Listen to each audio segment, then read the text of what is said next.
신약성경 요한계시록 1장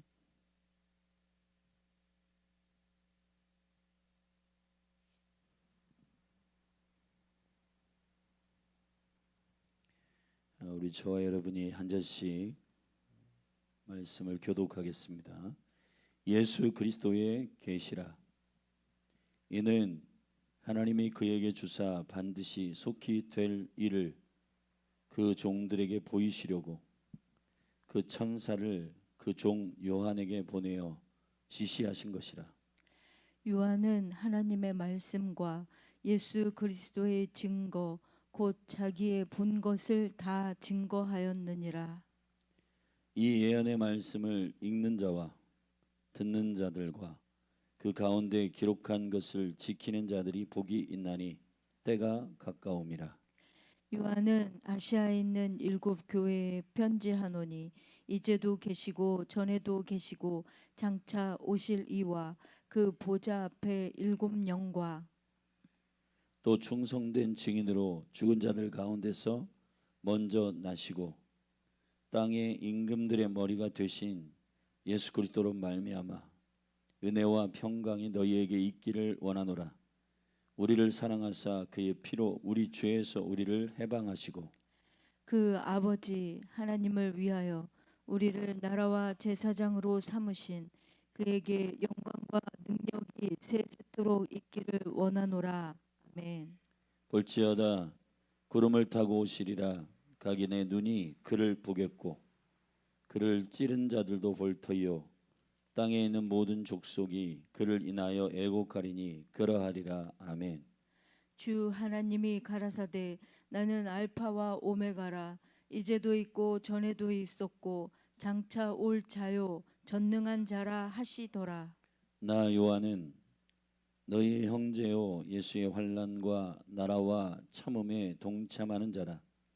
하나님의 말씀과 예수의 증거를 인하여 밤모라 하는 섬에 있었더니 주의 날에 내가 성령에 감동하여 내 뒤에서 나는 나팔 소리 같은 큰 음성을 들으니 가로되 너 보는 것을 책에 써서 에베소, 서머나, 버가모, 두아디라, 사대, 빌라델피아, 라오디게아 7교회에게 보내라 하시기로. 몸을 돌이켜 나더러 말한 음성을 알아보려고 하여 돌이킬 때에 7금 촛대를 보았는데 촛대 사이에 인자 같은 이가 발에 끌리는 옷을 입고 가슴에 금띠를 띠고 그 머리와 털의 희기가 흰 양털 같고 눈 같으며 그의 눈은 불꽃 같고 그의 발은 풀무에 단련된 빛난 주석 같고 그의 음성은 많은 물소리와 같으며 그 오른손에 7별이 있고 그 입에서 좌우에 날선 검이 나오고 그 얼굴은 해가 힘있게 비치는 것 같더라. 내가 볼 때에 그 발 앞에 엎드려져 죽은 자 같이 되매 그가 오른손을 내게 얹고 가라사대 두려워 말라. 나는 처음이요 나중이니 곧 산자라. 내가 전에 죽었었노라. 볼지어다 이제 세세토록 살아 있어 사망과 음부의 열쇠를 가졌노니 그러므로 네 본 것과 이제 있는 일과 장차 될 일을 기록하라. 내 본 것은 내 오른손에 7별의 비밀과 7금 촛대라. 7별은 7교회의 사자요 7촛대는 7교회니라. 아멘. 이제 오늘부터 요한계시록을 우리가 함께 나눌 것입니다. 요한계시록은 전체 22장으로 이루어진 사도 요한이 기록한 계시입니다. 계시록입니다. 구약의 다니엘과 또 신약의 요한계시록, 이 계시록의 여정은 분류는 이 마지막 때 일어날 주님의 나라의 그 거룩한 스케줄, 그 경륜을 기록한 책입니다.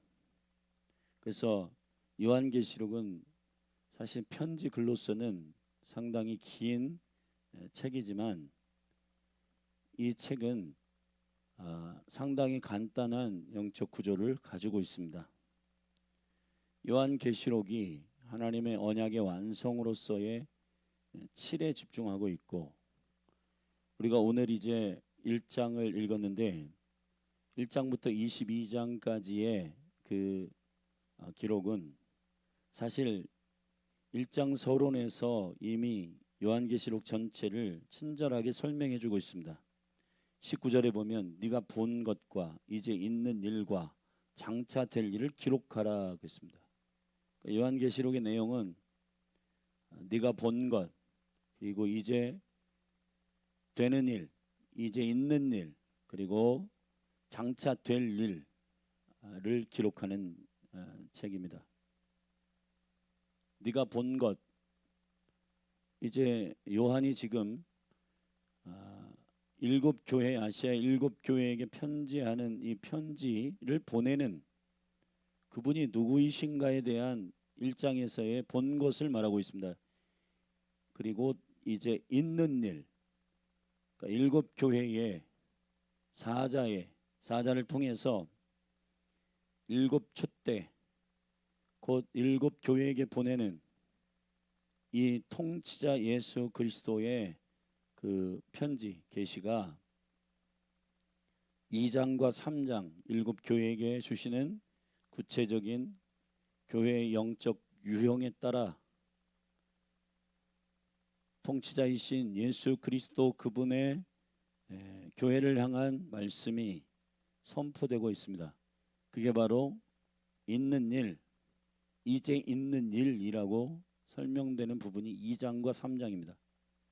그리고 이제 4장으로 넘어와서 요한을 올라오라라고 하늘의 음성을 듣고 요한은 눈이 열리고 환상을 열어 장차 될 일에 관하여 말하고 있습니다. 4장부터 쭉 설명하고 있는 일곱 인, 일곱 나팔, 일곱 대접에 대한 이야기로 장차 될 일에 대한 연결되어지는 점층적 하나님의 심판과 구속의 역사를 계시로 풀어내고 있는 긴 편지의 글입니다. 오늘 우리가 읽은 1장은 그 앞에 매우 중요한 서론의 부분입니다. 누가 누구에게 편지했는가, 또 그 보내시는 그분은 누구이신가, 그리고 이 편지를 받을 자들은 누구인가에 대한 구체적인 내용이 기록되어 있는 요한계시록의 전체의 흐름을 읽어낼 수 있는 매우 중요한 키워드들이 들어있는 1장 서론입니다. 1장은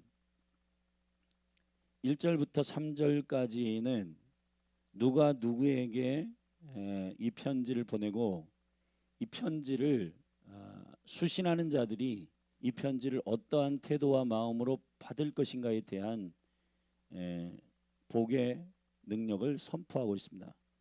사실 요한계시록은 장차 될 일에 관한 이 7가지의 인, 7 나팔, 7 대접에 대한 이야기를 되게 길게 설명해요. 근데 요한계시록의 모든 구석구석에 7가지의 복이 선포되고 있습니다.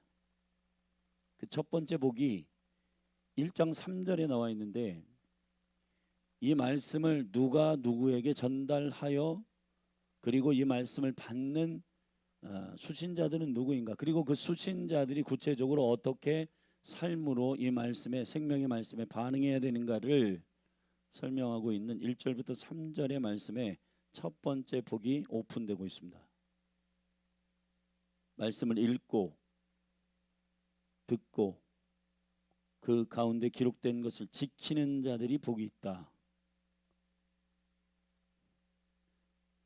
그리고 4절부터 7절까지는 요한이 아시아 7교회에게 편지하도록 사명을 부탁받고, 그리고 이 편지가 그들에게 전달되어 그들이 그리스도 예수 안에서 어떠한 영적인 이 정체성으로 이 편지를 받아서 그리스도의 교회로 주님이 원하시는 그 뜻대로 서기를 원하는지를 설명하고 있는 교회의 정체성을 설명하는 두 번째 단락이 그 수신자들, 그들이 이 말씀을 받고 어떻게 여호와를 경외하며 또 장차 올 이 시대에 준비하는 그리스도의 몸으로서 설 것인가.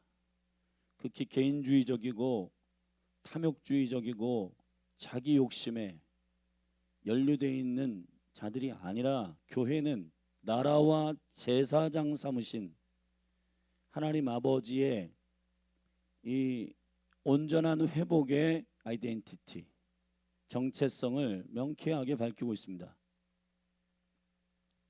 그리고 편지하시는 분이 누구이신가에 대한 이제 8절부터 하나님께서 스스로 말씀하시는 부분, 자신이 누구인가, 나는 알파와 오메가라, 이제도 있고 전에도 있고 장차 올 자라, 전능한 자라 하시더라. 그리고 이 편지를 받아가지고 전달하는 1절에서 설명하고 있는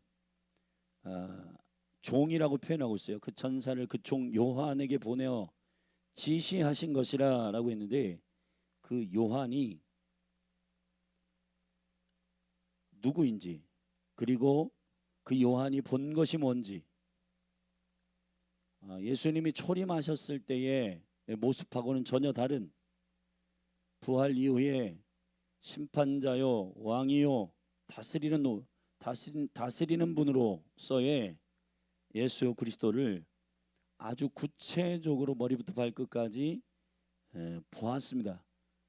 그리고 그분을 본 것이 다가 아니라 그 보고 그 앞에 엎드려 죽은 자 같이 엎드려 있을 때 예수님 스스로가 자신을 드러내시고 이 편지를 전달하는 이유를 말하고 있습니다. 그리고 나서 이제 2장과 3장의 7교회에게 구체적으로 이 심판자 되시는 예수님이 7교회에게 말씀하시는 메시지를, 성령이 교회들에게 하시는 말씀을 전달하는 부분이 2장 3장에 열린 것입니다. 자, 첫 번째 단락에 발신자와 수신자에 대한 얘기를 보십시다. 요한계시록의 이 계시는 누구의 계시인가? 1절 예수 그리스도의 계시라. 여러분, 우리가 성경을 읽을 때 모든 성경이 예수가 그리스도이심에 대한 이 키워드를 읽지 않으면은, 어제 수요일 예배일 때도 이제 우리가 길게 왕들의 이야기를 오랫동안 묵상하고 교회가 함께 나누었던 여호수아부터 에스더까지의 이야기를 한 번에 정리를 했는데, 하나님의 나라의 그 생명의 계시가 무엇인가? 이 구약의 모든 말씀들과 이 계시들이 예수님이 스스로 말씀하셨던 것처럼 요한복음 5장 39절에서 너희가 성경에 영생이 있음을 알고 상고하거니와, 이 성경은 나에 대하여 기록한 것이다. 누가복음 24장 44, 45절에 보면은 모세의 글과 선지자의 글과 시편의 글은 나를 가리켜 말한 것이다. 바울은 고린도후서 3장에서 영적인 의의 직분을 맡은 본인이 예수 그리스도의 계시를 말할 때 구약 성경을 인용하고 선지자들의 언약과 약속의 말씀을 인용할 때 그 말씀들이 영의 말씀으로, 생명의 말씀으로 살아있기 위해서는 그리스도를 통해서 벗겨져야 된다라는 말씀을 하십니다. 우리 한번 성경을 찾아보십시다. 고린도 후서 3장입니다.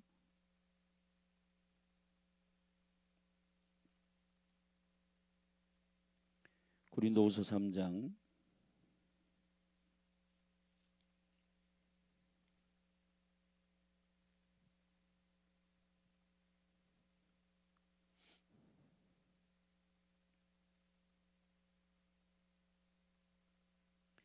고린도후서 3장에 우리 12절부터 보십시오. 우리가 이 같은 소망이 있으므로, 자, 이 같은이라고 하는 말은 그 이전에 1절부터 10절에 쭉 설명한 영의 직분자들을 말하는 건데, 이 영의 직분자들은 성경을 제대로 하나님의 기록한 원래의 계시적 주인공이신 예수 그리스도의 그 생명의 말씀으로 여는 자들을 말하는 것입니다. 그러니까 율법을 맡은 모세는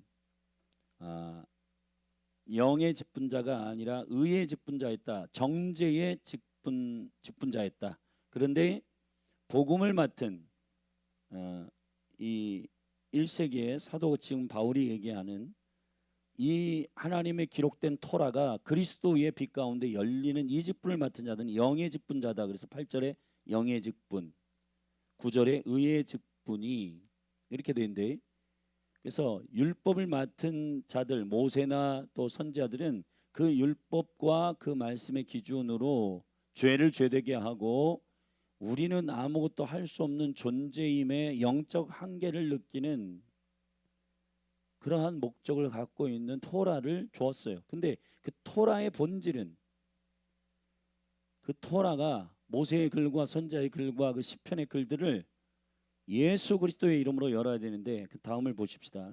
자, 이 의의 직분 영의 직분을 가진 자들이 12절, 우리가 이 같은 소망이 있으므로 담대히 말하노라. 우리는 모세가 이스라엘 자손들로 장차 없어질 것에 결국을 주목치 못하게 하려고, 모세가 시온산에서 시내산에서 그 가지고 내려온 돌판과 또 그 얼굴을 백성들이 너무 빛나가지고 하나님의 임재 가운데 있어 그를 주목하지 못해서 수건으로 얼굴을 가리웠는데, 모세에게 집중하는 게 아니라 무엇에 집중해야 이 비밀들이 열리는가, 좀 더 읽어봅시다. 없어질 결국을 주목지 못하게 하려고 수건을 그 얼굴에 쓴 것과 같이 아니하노라. 그러나 저희 마음이 완고하여 오늘까지라도 구약을 읽을 때에, 구약 성경을 읽을 때 그 수건이 오히려 벗어지지 아니하고, 그 신비로움이나 어떠한 그러한 신비로운 분위기나 신비로움에 취해 가지고 이건 아무나 열면 안 된다 뭐 이런 어떤 분위기, 자, 그런 걸로 구약 성경을 보는데 이 수건이 오히려 벗어지지 아니하고 있으니 그 수건은 그리스도 안에서 없어질 것이라. 할렐루야. 이게 되게 중요하다는 겁니다.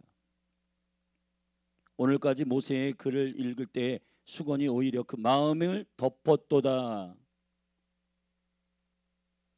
자, 이 빛의 본질은 예수 그리스도시요, 그분을 통해서 이 모든 구약이 열릴 때 진정한 구약의 말씀과 계시들이 열리게 된다는 겁니다. 다시 돌아와서 우리가 성경을 읽을 때 이 성경이 어떠한 우리가 주체할 수 없는 신비로움이나 아니면 우리가 내면에 의도한 바 목적대로 성경이 읽혀지거나 아니면은 해석되어지거나 상당히 위험하다는 겁니다. 성경은 예수 그리스도의 계시예요. 아멘. 여러분, 이것을 기억하시기를 주님의 이름으로 축복합니다. 이는 1절에서 하나님이 그에게 주사 반드시 속히 될 일을 그 종들에게 보이시려고. 자, 여러분, 이 요한계시록이 상당히 지금 뭐 유튜브나 아니면은 여러 가지 뭐 신비로운 이야기들 또 음모론 이런 데도 막 요한계시록이 많이 쓰이고 하는데, 오직 요한계시록이 지금 말하고 있는 그 목적은 예수 그리스도 그분이 다시 오실 그 여정을 설명하는 거란 말이에요. 그러니까 이거는 그냥 요한계시록 읽고 어떡하냐 우리 두렵고 힘들다 이게 아니라, 주님의 종들에게, 여러분 이걸 잘 들으십시오. 주의 종들에게 예수 그리스도의 계시를 오픈하여 그들로 하여금 하나님의 거룩한 종들로서 주님의 몸된 교회로서 어떻게 준비하고 어떻게 이 주님의 시간들을 예배하고 준비할 것인가에 대한 일들을 말씀하고 있는 영역이란 말이에요. 그러니까 요한계시록 읽고 막 두렵고 뭐 한 그거는 사실 이 성경은 잘못 읽은 거예요. 그 전사를 그 종 요한에게 보내요. 지시하신 것이다. 그러니까 요한에게로부터 나온 게 아니고 하나님의 영이 하나님께서 천사를 보내어 요한 사도를 불러 요한을 통해서 지시한 거라고요. 요한의 메시지가 아니라고요. 아멘. 하나님이 말씀하신 것입니다. 그래서 요한은 하나님의 말씀과 예수 그리스도의 증거 곧 자기의 본 것을 다 증거했다. 요한은 저자가 아니라 그런 의미에서 기자라고요. 기자. 받아 적은 거라고요. 아멘. 본 것을 기록한 것입니다. 우리가 이 성경을 이 믿음의 사람들에게 초점을 맞출 때 잃어버릴 수 있는 것이 하나님의 나라의 의도와 목적들을 잃어버리게 된다는 겁니다. 그래서 어제도 우리가 이 수련회를 진행하고 있는 한국교회 이 여름에 수많은 메신저들에게 정말 예수 그리스도의 계시가 대언되기를 바라는 거예요. 종들이 하이라이트 되고 또 혹은 하나님의 나라의 복음이 아니라 about 하나님 나라 복음, 그러니까 하나님 나라 복음에 대하여 말하긴 하는데 그 내용의 실체는 없는, 그 복음을 들어서 나의 인생이 어떻게 됐고 성공했는데 그럼 그 복음이라는 게 뭐냐? 그 복음의 본질과 복음의 실체를 말해야 되는데 하나님 나라 복음이 있어.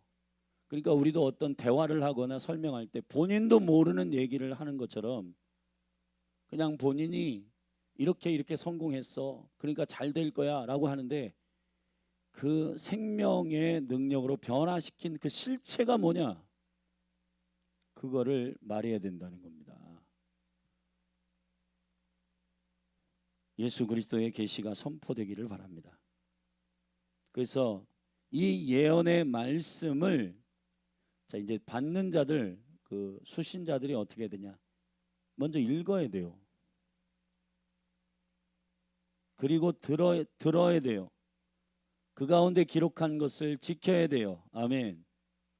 이것이 이 복음 앞에 반응하는 주의 종들의 태도인 줄로 믿습니다. 근데 지금 우리는 뭐부터 안 되냐? 읽는 것부터가 안 돼. 리딩, 영적 리딩을 안 하기 때문에 듣질 못해요. 듣질 못하니까 행하질 못해. 저와 여러분은 전인격적으로 창조된 자들입니다. 아멘. 그래서 하나님의 나라가 임하고 여러분이 액션이 되기까지는 뭐가 필요하냐면은 쉐마, 들어야 돼요. 듣기 위해서는 읽어야 돼요. 아멘. 읽고 듣고 행해야 돼. 이것이 각각의 분리되어 있는 태도가 아니라 사실은 영혼 육으로 창조하신 우리가 하나님의 말씀을 읽고 듣고 행하는 것이 하나의 전인격적으로 되어 있단 말이에요.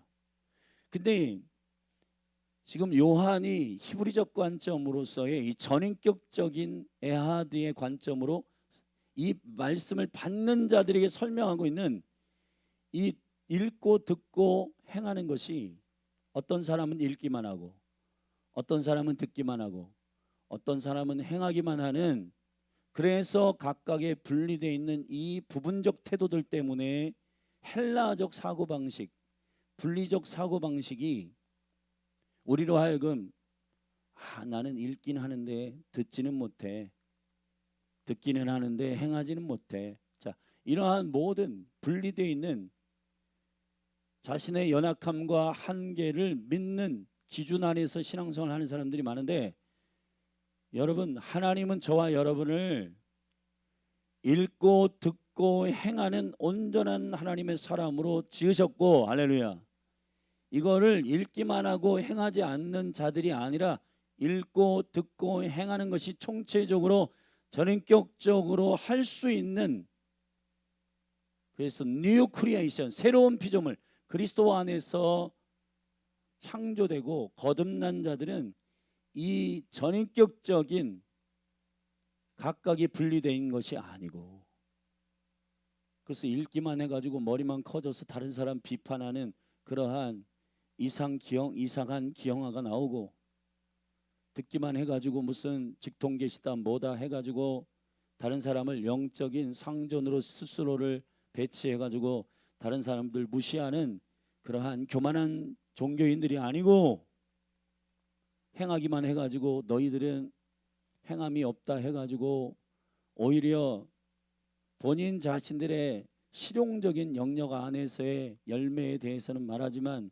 그러나 실제 누구 때문에 무엇 때문에 하는지는 모르고 행함이 먼저인 사람들, 이러한 종교주의자들, 율법주의자들이 되는 이러한 형식으로 가면 안 된다는 거예요. 이게 읽고 듣고 행하는 것이 전인격적으로 하나가 되기를 축원합니다. 아멘. 그래서 우리는 이 복을 누리는 교회 되기를 예수님의 이름으로 축복합니다. 자, 4절부터 8절에 자, 이 말씀을 받는 이제 1절에서는 종들이라고 했는데, 교회라고 설명하고 있는 일곱 교회라고 설명하고 있는 이 수신자들은 대체 어떤 정체성을 가진 자들이냐, 굉장히 구체적으로 설명하고 있는 부분입니다. 자, 요한 사도는 아시아에 있는 일곱 교회에게 편지한다. 자, 일곱 교회는 이제 내일부터 구체적으로 한 교회씩 설명하겠지만, 에베소 교회부터 이제 쭉 설명되는 이 일곱 교회들은 영적인 유형의 교회들이, 이런 유형의 교회들이 있는 거예요. 그리고 이 교회들은 성경학자들이나 역사학자들이 볼 때 예수 그리스도의 오시기 전까지의 쭉 열거되는 시대적 흐름 가운데 나타난 교회들의 유형을 말하는 거예요. 그래서 맨 마지막 일곱 번째 교회 라오디게아 교회는 엔타임의 교회의 유형을 말하고 있는 거예요. 덥지도 않고 차갑지도 않은, 양다리 걸친 시대적인 점층적 유형의 교회일 뿐만 아니라 일곱 가지의 영적인 유형의 교회들에 대한 아주 신랄한 편지들이 이제 주어지는데, 근데 이 교회가 이 편지를 받아내는 영적인 지경과 무게는 어떠해야 하는가? 교회는 뭔가? 교회는 누구인가? 말씀을 받아내는 교회는 대체 어떠한 데스티니와 정체성을 가지고 있는 자들인가? 여기 보면 이렇게 되어 있습니다. 이제도 계시고 전에도 계시고 장차 오실 이와 그 보좌의 앞에 일곱 영과 성령이죠. 또 충성된 증인으로 죽은 자들 가운데서 먼저 나시고 땅의 임금들의 머리가 되신 예수 그리스도로 말미암아 은혜와 평강이 너희에게 있기를 원하노라. 자, 축복한 다음에 우리를 사랑하사 그의 피로 우리 죄에서 우리를 해방하시고 그 아버지 하나님을 위하여 우리를 나라와, 자, 잘 들으십시오. 우리가 신앙이 되는 거냐 종교가 되느냐의 문제는 한 끗 차이다. 자기 왕국을 세우냐 하나님의 나라를 따라가는 주의 종들 교회가 되느냐의 문제는 이 목적과 이 정체성이 명쾌해야 된다. 여러분의 각자를 위해서가 아니라 여기 말하고 있습니다. 아버지 하나님을 위하여. 할렐루야. 우상이 된다라고 하는 것은 우상을 섬기는 것, 우상을 만들 때 예를 들어 출애굽기 32장에서 시내산의 그 모세 리더가 부재할 때 밑에서 대제사장이라고 하는 직책을 맡은 아론, 그리고 백성들이 아론에게 건의하기를 우리 금 다 녹여가지고 우상 만드십시다 할 때 그거를 허용해주고, 그 우상을 왜 만들었냐? 여호와를 위하여 만든 게 아니라 자기를 위하여 우상을 만들었다. 우상의 초점은 형식이나 형태가 중요한 게 아니라 그 마음의 중심의 목적이 하나님이 아닌 것이 우상이에요. 심지어는 교회를 자기 성공을 위해서 다닌다. 우상숭배란 말이에요. 우상숭배 그게.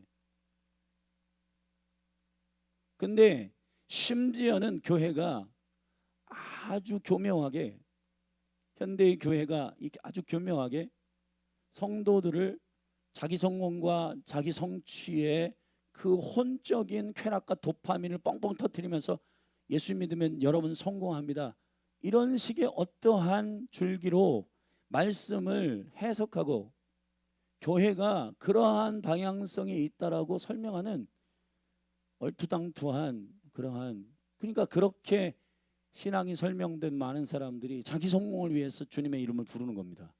그게 우상숭배예요. 그게 우상숭배. 우상숭배의 본질은 골로새서 3장 5절에 우상숭배는 탐욕은 우상숭배다. 탐욕은 자기를 위하여 하는 거예요. 그러나 저와 여러분은 본질적으로 창조 때부터 여호와를 위하여 창조되었고 하나님을 위하여 구속되었고, 할렐루야. 자, 여러분 이것을 잘 이해하기를 바랍니다. 그래서 하나님을 위하여 우리를 뭐와 뭐로 삼았다? 나라와 제사장으로 삼으신. 여러분 이 요한계시록을 어떻게 하면 신비로운 이러한 요한계시록의 비유와 계시를 알아가지고 다른 사람들을 조금 두렵게 할까, 이러한 목적으로 하지 마시고 이 예수 그리스도의 계시를 주시는 그 받는 사람들이 누구냐? 주의 종들이고, 아멘. 그리고 교회인데 이 교회는 누구냐? 하나님을 위하여 나라와 제사장 삼은 자들이에요. 아멘.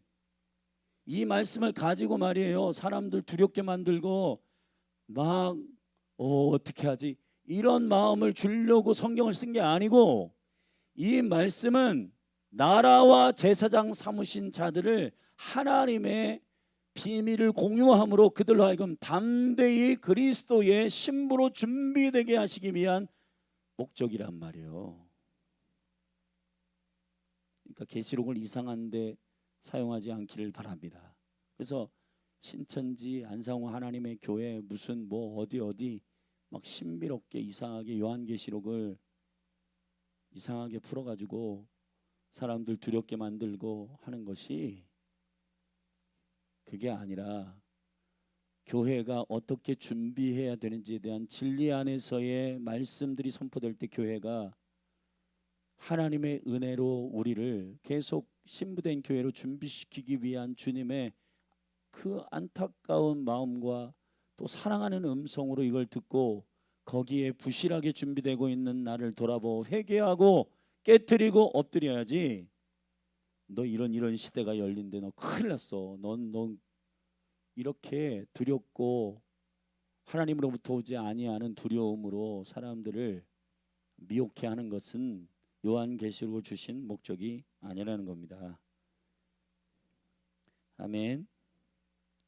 그래서 영광과 능력이 세세히 있기를 원하노라. 아멘. 볼지어다 구름을 타고 오시리라. 각인의 눈이 그를 보겠고 그를 찌른 자들도 볼 것이요 땅에 있는 모든 족속이 그를 인하여 애곡하리니 그러하리라. 자, 심판자로 오시는 그리스도가 오시는 세컨 커밍 그 이전에 교회는 이러한 전 세계의 역사의 흐름들이 일곱 인, 일곱 나팔, 일곱 대접에 하나님의 이 장차될 일에 대하여 쭉 진행될 거다. 너희들이 시대를 분별해야 된다. 나라와 제사장 삼으신 너희들이 이 하나님의 아들 왕이신 그리스도가 다시 오시는 이 시간들을 그냥 보내지 말고 하나님 위하여 나라와 제사장 삼으신, 할렐루야. 여러분은 개인적으로 자기의 성공과 자기의 성취를 위해서 설레발치지 말고 나라와 제사장 삼으신 주님의 그 부르심의 정체성의 아이덴티티를 정확하게 그리스도 안에서 깨달아 이 말씀을 여러분들이 그 지경 안에서 사명으로 이해하시기를 예수님의 이름으로 축원합니다. 자, 주 하나님이 가라사대, 자, 이 편지를 하는 그 주인 되신 그분이 누구인가?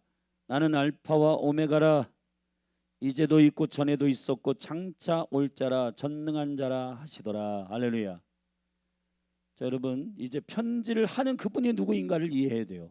그리고 편지를 하는 그분이 누구인지를 이해하는 것은 이 편지의 내용이 사람의 말이 아니고 하늘로부터 온 인류와 온 역사의 주관자 되시는 그분이 그분의 스케줄과 그분의 계획과 그분의 플랜을 우리에게 오픈하신다는 거예요. 아멘.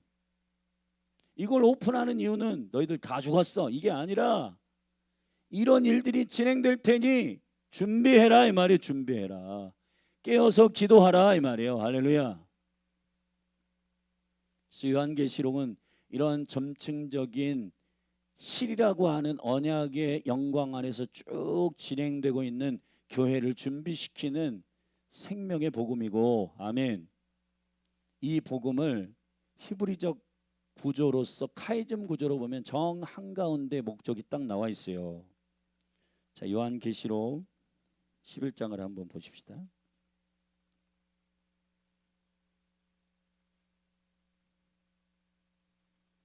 요한계시록 11장 15절, 이게 일곱 번째 나팔이 딱 선포되는 곳 딱 정가운데 이렇게 책을 왼쪽과 오른쪽을 이렇게 딱 접으면 딱 접히는 부분 그 정 한가운데 이게 카이즘이라고 하는 말이 이게 구조가, 자, 이것을 가로로 하면은 이 위아래, 세로로 하면은 좌우, 자, 십자가의 영적인 구조 안에서 딱 접힌다. 위아래가 접히든 좌우가 접히든 정 한가운데에 핵심이 들어있는 구조로 이걸 카이즘 구조라고 해요. 아멘. 대칭적 구조라고 하는데 이 대칭적 구조, 이게 이제 놀라운 비밀이 이제 히브리적 세계관 안에 들어있는 건데 그 한가운데가 어디냐? 일곱 번째 천사가 나팔을 불 때에 말하는 겁니다. 15절입니다. 11장 15절입니다. 시작. 일곱째 천사가 나팔을 불매 하늘에 큰 음성들이 나서 가로되 세상 나라가 우리 주와 그리스도의 나라가 되어, 아멘, 그가 세세토록 왕노릇 하시리로다. 이게 요한계시록 22장 전체 딱 중간이란 말이에요. 중간. 아멘이세요? 예.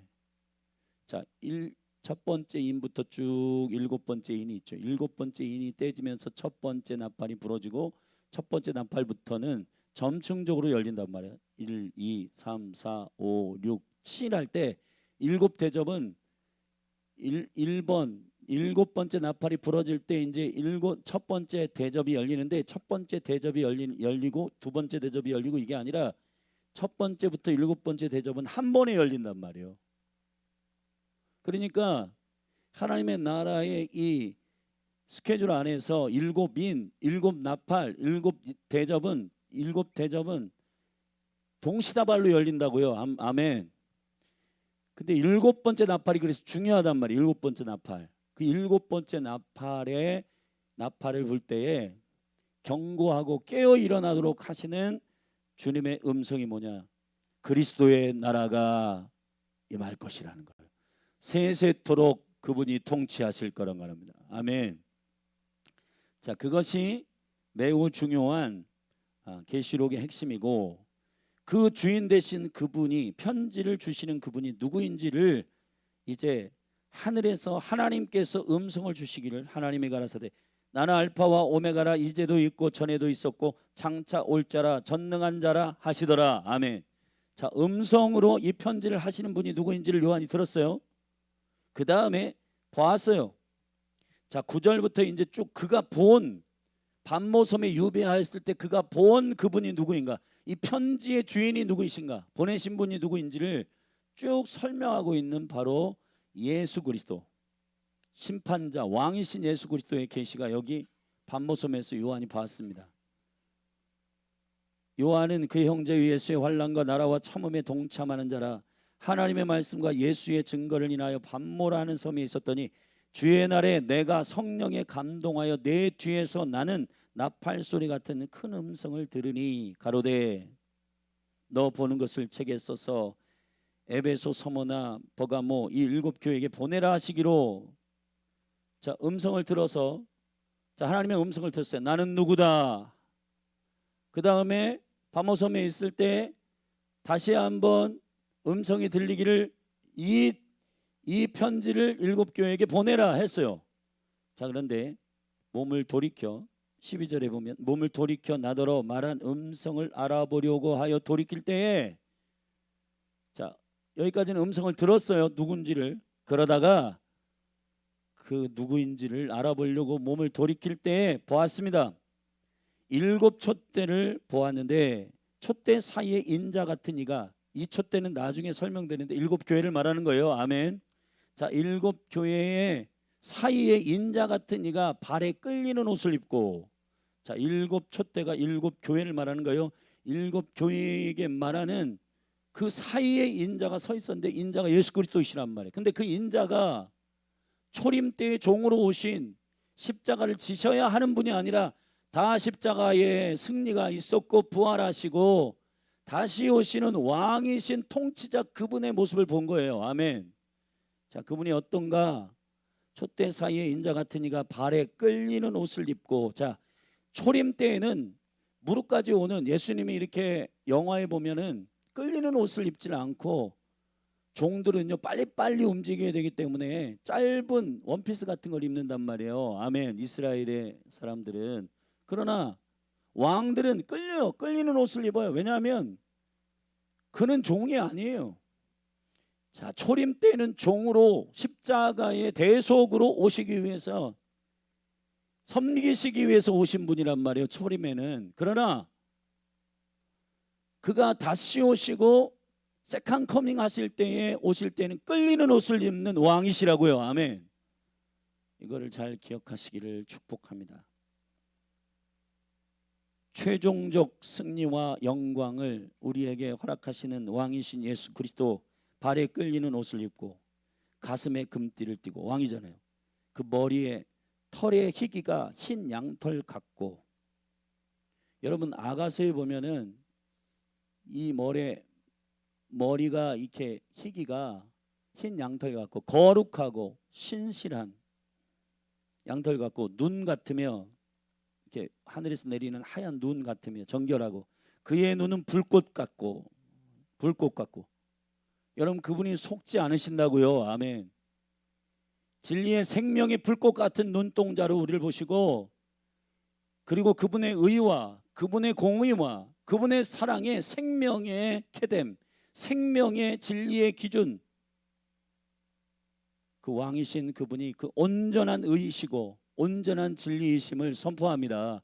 불꽃 같은 눈이 있으시고, 그의 발은 풀무에 단련된 빛난 주석 같고, 여러분 발이 흐물흐물거리고 무슨 뭐 이렇게 하는 게 아니라 빛난 연단된, 여러분 오랫동안 연단된 이 주석 같고, 그의 음성은 많은 물소리 같으며. 여러분 주님은 초림 때에 종으로 오셨기 때문에 될 수 있으면 침묵하시고, 종교인들이 원수들이 뭐 조롱하고 뭐하고 침묵하시고, 그러나 지금은 포효하는 많은 물소리와 같이 왕의 목소리를 내시는 세컨 커밍, 왕이신 심판자이신 주님이시란 말이에요. 아멘. 그 오른손에 7별이 있고, 자, 7별은 뒤에 설명되는데 7교회의 사자들을 말하는 겁니다. 7별이 있고 그 입에서 좌우의 날선검이 나오고, 좌우의 날선검은 하나님의 말씀이고, 이 왕의 말을 대언하는 자들인데 나오고, 그 얼굴은 해가 힘있게 비추는 것 같더라. 내가 볼 때 그 엄청난 왕이신 주님을 볼 때 그 발 앞에 엎드려 죽은 자 같이 되매, 그가 오른손을 내게 얹고 가라사대, 안수하신 거예요. 내 오른손을 내게 얹고 두려워 말라. 할렐루야. 여러분 이 요한 사도에게 이 말씀을 전달하는 요한 사도에게 이 말씀을 교회들에게 전달하라고 하시며 자신의 모습을 그에게 계시하시고 보여주셨어요. 처음에는 음성을 들었어요. 누구이신지, 그리고 이것을 7교회에게 명쾌하게 편지하라는 음성을 들었는데 누구이신지 이 음성을 주시는 분이 누구인지 알아보려 하여 등을 돌렸을 때에 할렐루야, 그분의 모습을 머리부터 발끝까지 보았단 말이에요. 근데 능히 서서 볼 수 없는 그 어미하심과 임재와 그 기름 부음이 그냥 있을 수 없어 죽은 자 같이 엎드렸다. 할렐루야. 그럴 때에 주님이 두려워 말라, 나는 처음이요 나중이니 곧 산자라, 내가 전에 죽었었노라. 여러분, 이게 되게 중요합니다. 예수님의 왕되심은 그가 초림 때에 아버지께 순종하신 어린 양으로서의 죽으심과 부활의 영광을 완성하신 분이라는 사실이에요. 할렐루야. 마지막 때는 수많은 그리스도라고 하는 자들이 일어납니다. 근데 그 적그리스도의 영은 심플해요. 죽지 않았어요. 그들은 단 한 번도. 이만희가 우리를 위해 죽었어요? 이만희는 내가 보혜사다 하는데 그가 십자가에 달린 적이 없고 그는 심지어 유대인도 아니에요. 정신 차려야 돼요, 우리가. 아멘. JMS, 안상홍, 무슨 장길자 다 그리스도가 아니라고요. 할렐루야. 구원은 유대인에게서 나며, 아멘. 그는 우리를 위하여 십자가에 죽으신 어린 양이셨고, 여러분 무슨 장길자, 무슨 한학자, 뭐 통일교, 신천지, 뭐 안상홍, 이 인간들이 저와 여러분을 위해서 죽은 적이 없어요. 예수가, 그리스도가 하나님의 아들이 육신으로 오신 것을 부인하는 자가 적그리스도다.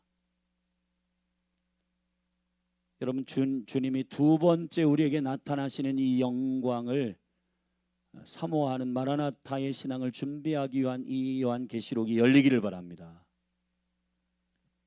그래서 내가 전에 죽었었노라, 볼지어다 이제 세세토록 살아있어.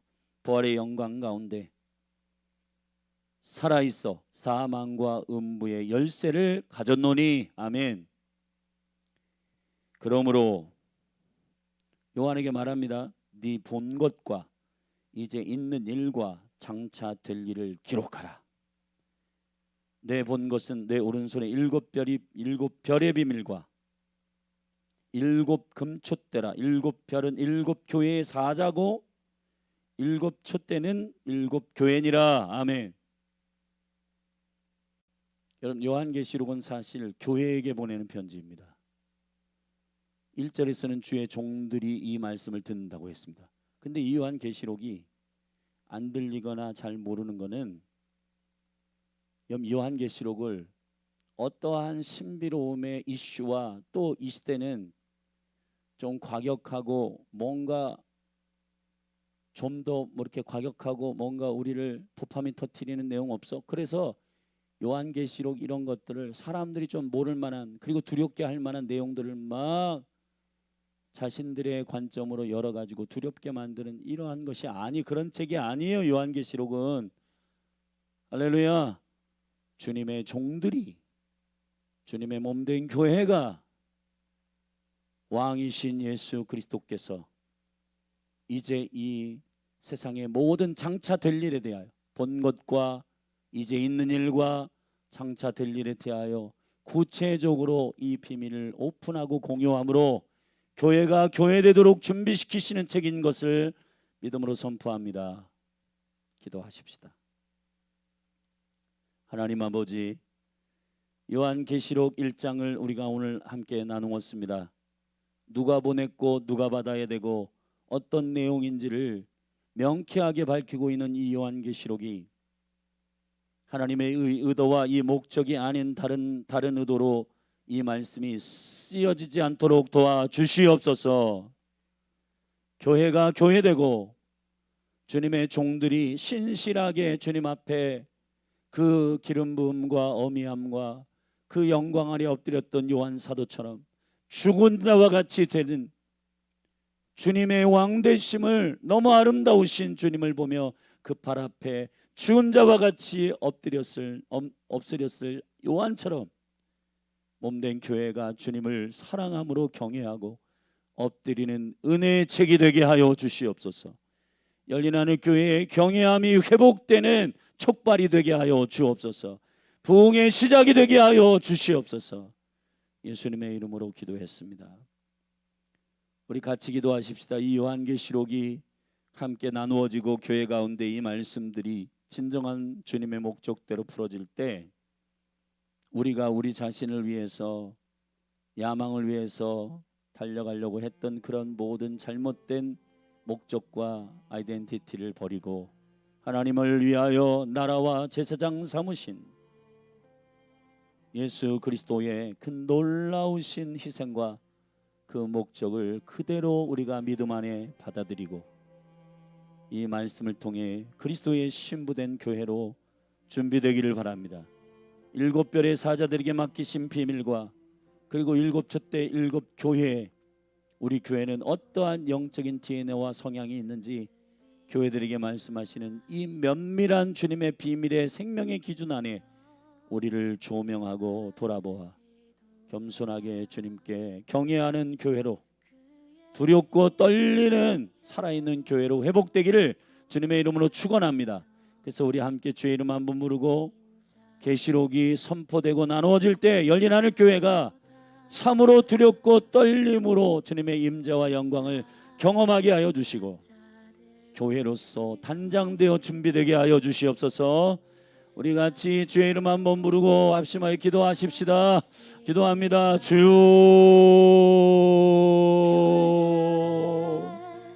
하나님 아버지, 요한계시록의 이 생명의 계시가 사도 요한을 통해 그가 복음 때문에 고초를 당하고 수많은 사도들은 죽어 순교하지만은 90세 이상 그가 살아 순교하는 교회를 견고하게 해야 할 요한을 부르실 때부터 주님은 교회를 교회되게 하기 위한 그물을 깁는 자로 부르셨습니다. 요한을 통해 1세기 교회의 교회들이 생명의 은혜 가운데 주님의 교회로 준비되고 단장되었던 것처럼 오늘 이 말씀을 읽는 이 생명의 영원한 말씀, 이 계시의 말씀이 신부된 교회로 나라와 제사장 삼으신 주님의 이 생명의 부르심과 지경 안에서 7별의 비밀과 7촛대 사이로 인자가 다니시며 말씀하시는 이 생명의 말씀들이 교회에게 정확하게 들려지게 하시고 읽고 듣고 그 기록된 대로 행하는 단장된 교회로 서게 하여 주시옵소서. 열린 하늘 교회 가운데 세상으로부터 원수로부터 오는 두려움이 아니고 하나님의 하나님 되심으로 인하여 두렵고 떨림으로 주님 앞에 겸손하게 엎드리는 경외함의 은혜가 부어지게 하여 주시옵소서. 오 주님, 주님의 말씀을 시시하게 여기고 주님의 말씀을 가볍게 여기는 모든 태도들이 변화되게 하여 주시옵소서. 두렵고 떨림으로 주님의 말씀을 읽고 듣고 그 기록된 대로 행하는 복이 있는 교회로 일어나게 하소서.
소망하는 아버지 나라, 내가 소망하는 아버지 나라, 주님 오시는 그날 완성되리. 우린 고대하네 주님 오시는 그날.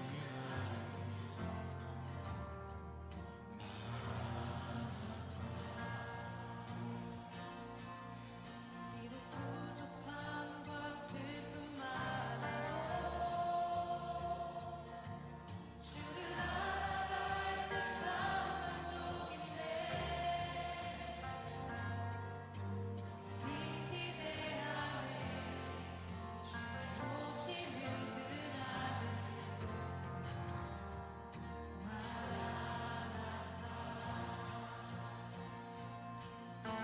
주 다시 오시는 그날에 우리 보게 되리. 모든 나라와 모든 열방이 주께 경배하는 그날에 주님의 뜻이